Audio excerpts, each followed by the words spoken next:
mempersembahkan serial Sandiwara Radio Borobudur.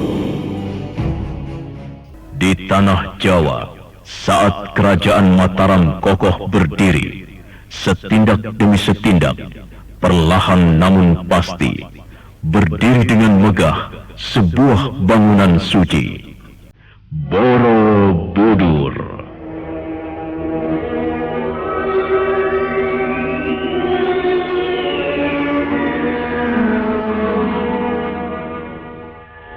Diangkat dalam serial Sandiwara Radio dalam kisah Sailendra Terusir. Naskah karya Edi Dosa. Ide cerita M. Satria Pinandita. Para pelaku Petrus Urspon sebagai Gunadarma, Bambang Suryo sebagai Dang Acarya Dalawa, Idris Apandi sebagai Busut Tarba, Edi Dosa sebagai Ki Umbul, Hari Akik sebagai Sarwapala, dibantu oleh Elsa Surya, Pri Panggi, Nugraha, Ajeng, Endang Sagita, dan sederet bintang sandiwara radio lainnya. Pembawa cerita Asdi Suhastra, sutradara Edi Dosa. Pada kisah yang lalu diceritakan, Tejah Tilaka sangat tersinggung pada Baira karena dia diacuhkan begitu saja. Tejah Tilaka tak kuasa membendung amarahnya, sehingga malam itu mereka bertengkar. Subaira menampar wajah istrinya beberapa kali, membuat kemarahan Tejah Tilaka semakin memuncak. Seketika itu juga diraihnya sebilah keris, lalu secepat kilat dihunjamkan tepat ke lambung Bu Subaira hingga tewas. Untuk menanggung perbuatannya, Tejah Tilaka dijatuhi hukuman mati di Pemanggahan. Tejah Tilaka memohon kepada Maharaja Rakai Pikatan agar dihukum mati Labuh Geni. Nah, marilah kita simak kelanjutan kisahnya.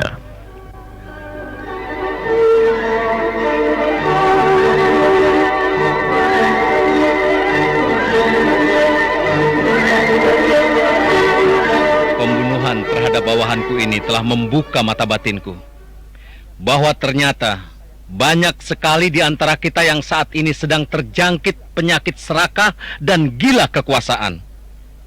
Akibat dari itu semua bisa dipastikan dapat menimbulkan tingkah yang semena-mena.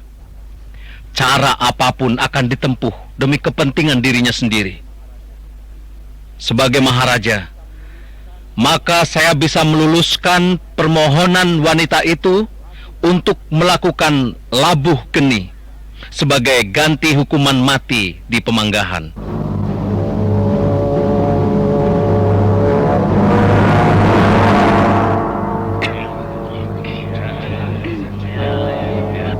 Upacara pembakaran mayat Bu Subaira akan diselenggarakan. Para pelayat tidak terhitung jumlahnya. Para petinggi kerabat dekat Bu Subaira amat terpukul. Wah, banyak sekali pelayat. Para petinggi istana tampak hadir semua. Wah, mereka kelihatannya sedih. Bahkan ada yang menangis.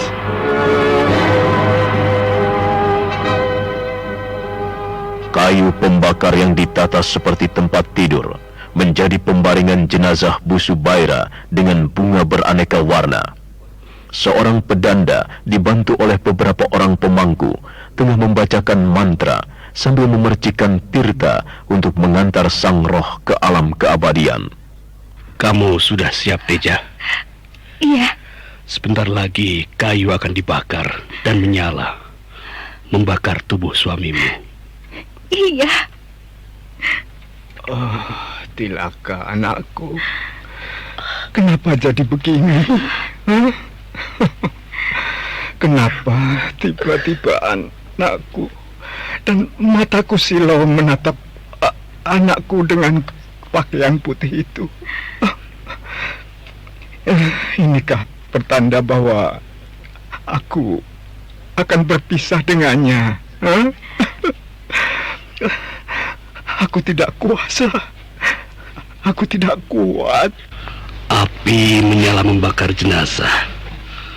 Kamu segera menaiki tangga itu dan melompat. Iya, aku paham. Teja,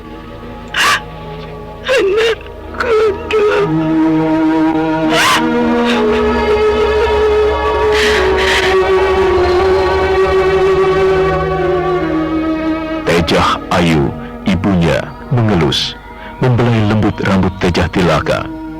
Ibunya menitikkan air mata, tak kuasa membayangkan nasib putrinya. Sejurus kemudian, kayu dinyalakan. Tejah Tilaka tertunduk sedih. Tejah Ayu masih membelai rambut putrinya. Matanya sayu memandang kobaran api yang semakin membesar melumat jasad Bu Subaira. Tejah Tilaka menitikkan air matanya. Sekarang, Tejah. Baik. Kakang Bahira. Semua ini gara-gara kamu, Kakang.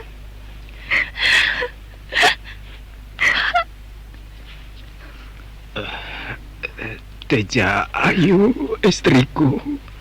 Tenang dan tabahkan hatimu, ya. Coba, lihatlah. Tejah anak kita sekarang sedang mendaki anak tangga. Lihat, dia tampak tabah.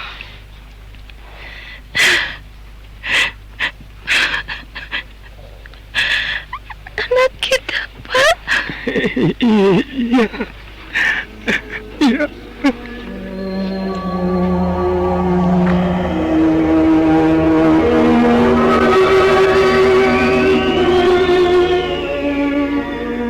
Dengan tegar, Tejah Tilaka menaiki tangga perlompatan. Dia sudah sampai di ketinggian. Dia merasa menggigil, bergetar, manakala pandangannya menatap ke bawah. Api semakin membumbung dan menjadi bara. Tejah Tilaka menangkupkan kedua belah tangannya. Dia sembahyang. Sejenak kemudian, diacungkan tangannya ke atas kepala. Kemudian dengan tenang dia melompat, meluncur deras menuju kobaran api.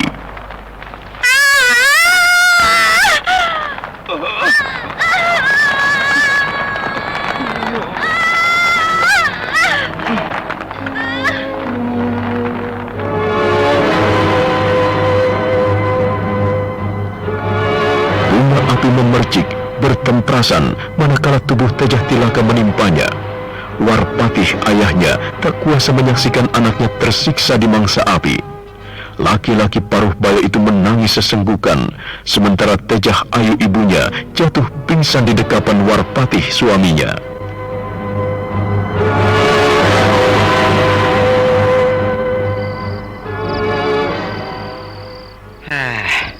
Saya tidak menduga wanita selembut Tejah Tilaka bisa melakukan kejahatan seperti ini.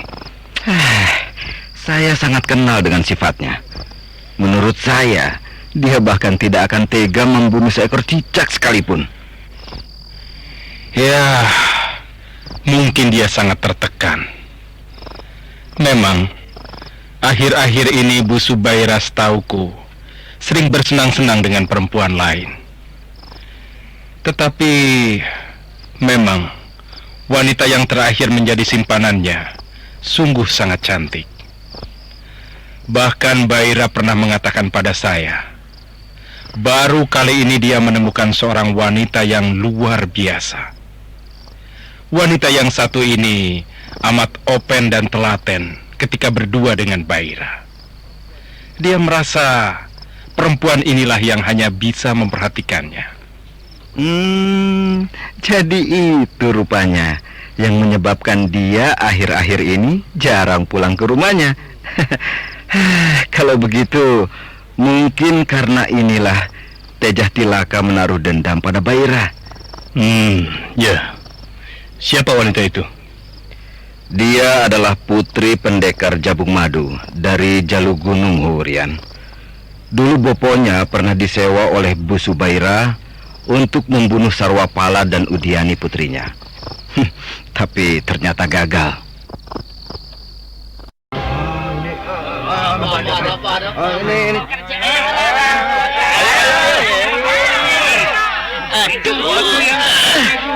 Batu ini susah sekali. Tidak bisa digeser, berat. Ayo gotong. Padahal kalau batu ini bisa digelindingkan ke bawah, maka bentuk bangunan akan kelihatan indah, sebab tidak ada penghalang. Tapi kenapa ya? Kok nggak mau digeser? Awas mundur!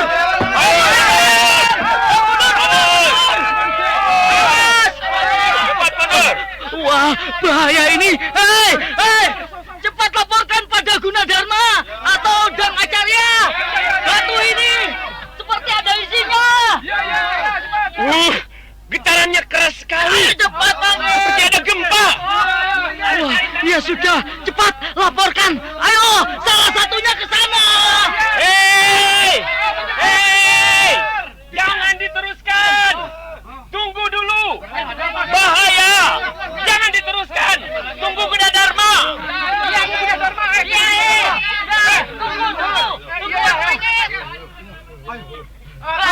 Makanya jangan diteruskan.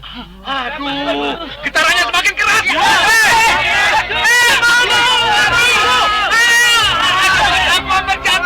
Makanya jangan diteruskan. Kita tunggu Gunadarma dan Dang Acarya. Tunggu.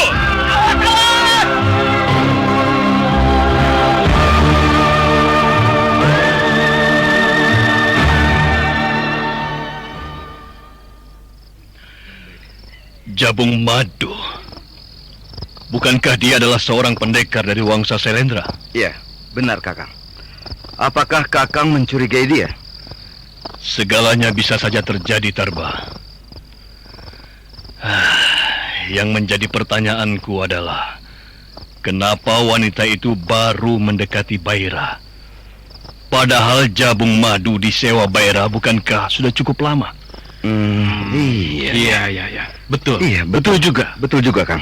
Nah, Tarba, Dandai, Ya, Wasyang, Puposu. Ini patut dicurigai. Iya, Kang. Iya, betul juga. Memang benar apa yang dikatakan Hurian. Kita memang harus mencurigai setiap gerak-gerik siapapun juga. Baik sesudah kematian Busu Baira maupun sebelum kematiannya. Tetapi secara pribadi, saya masih tetap menyesalkan kematian Busu Baira. Sebab dia sangat kita harapkan untuk bisa menjadi balapati dari seluruh bala sangga, menggantikan balapati Jagat Palaka. Tetapi kenapa berakhir seperti ini? Nah, itulah yang harus kita selidiki. Kita curigai. Kenapa berakhir seperti ini? Jadi, siapa dan apa yang ada di balik ini semua? Itulah persoalan yang harus kita jawab.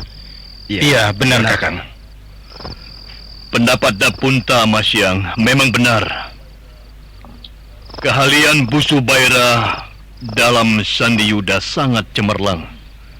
Bahkan semenjak kita semua masih berada di pertapan. Iya, betul, Kakang.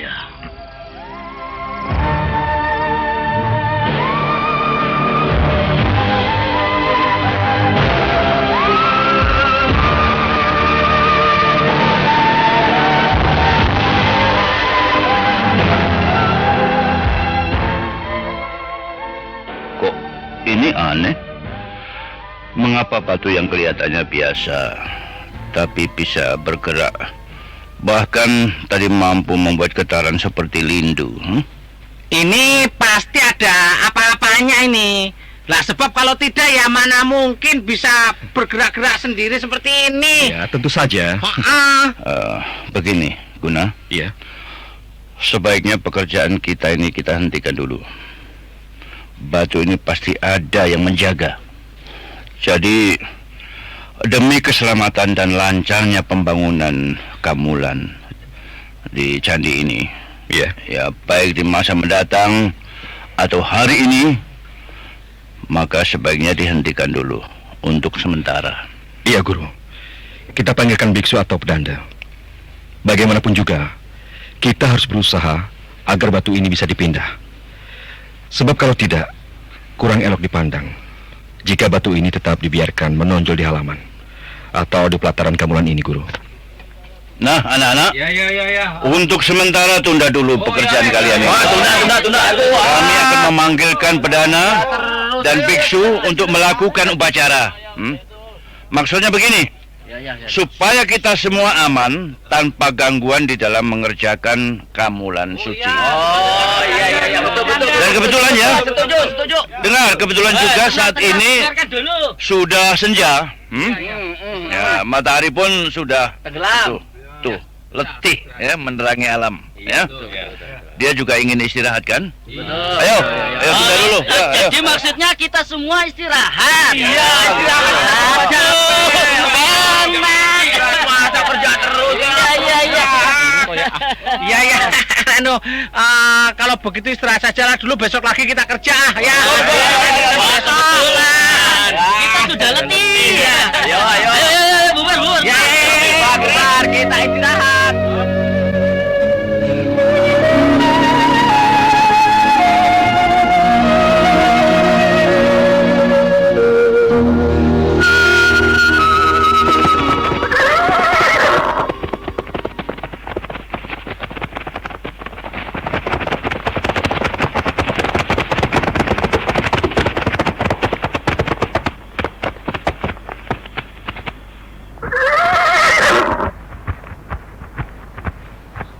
Di jalanan sepi, di tengah hutan seperti inilah yang menjadi tempat bagi pengintaian mereka.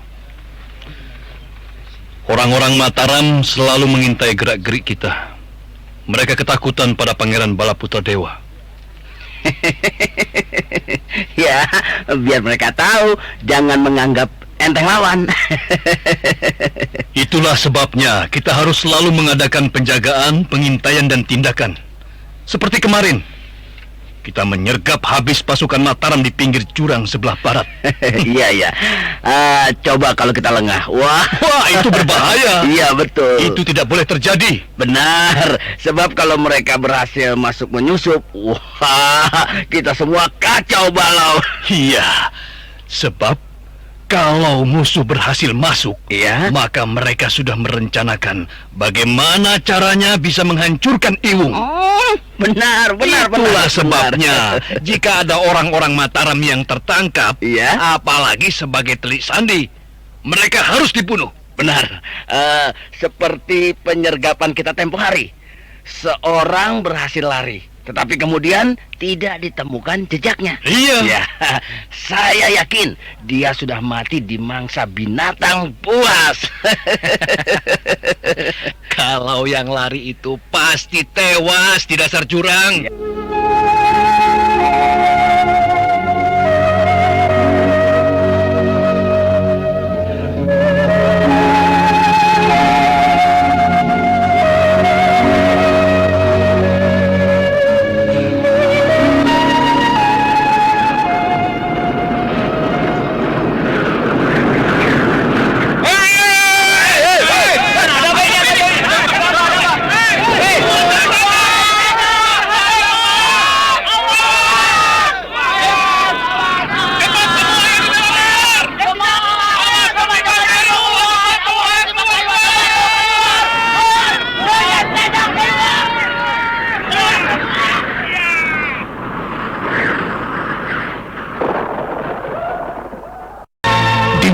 buta ketika para pekerja gamelan candi tengah terlelap dalam tidur. Mendadak ada gemuruh badai memporak-porandakan, meluluh lantakan tenda-tenda. Suasana malam itu di perkemahan pekerja demikian kacau balau. Masing-masing ingin menyelamatkan diri, tetapi ada juga sebagian dari mereka yang tidak merasakan apa-apa. Nah, apa yang akan terjadi pada mereka? Dan bagaimanakah nasib Nyi Gendrik setelah ditinggal mati Bu Subaira? Juga bagaimana dengan Sarwapala dan Udiani? Serta rencana apa lagi yang akan dijalankan oleh para busu? Saudara pendengar, untuk mengetahui kelanjutannya, ikutilah terus serial Sandiwara Radio Borobudur. Sampai jumpa.